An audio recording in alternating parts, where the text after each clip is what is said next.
আইজ কতদিন থেকে জান ফুরা লটকি গেছে বাঁশ খাইবার লাগে। এই বছর ফুরা যার গিয়া বাঁশ খাইছে না, বাঁশর সিজনও যার গিয়ে বাঁশ খাইলাম না।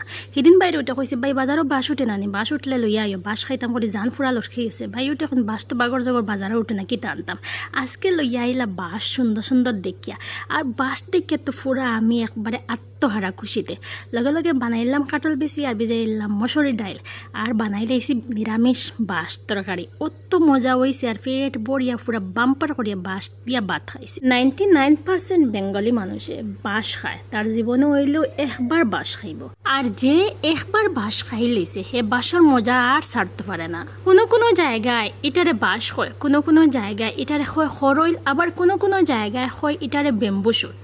বাঁশ কত রকম ভাবে রান্না করা যায়, নিরামিষ রান্না করা যায়, শুটকি দিয়ে রান্না করা যায়, মাংস দিয়ে রান্না করা যায়, আর সিদ্ধ করিয়ে কত মানুষে খায়। আজকে আমি নিরামিষ রান্ধিছি, ডাল দিয়ে খাটল বিচি দিয়া আর খামরাঙ্গা মরিচ দিয়া আর উফরে দিয়া দিয়েছি নাগারোলার পাত্তা ছিটাইয়া। হায়রে মজার বাঁশ।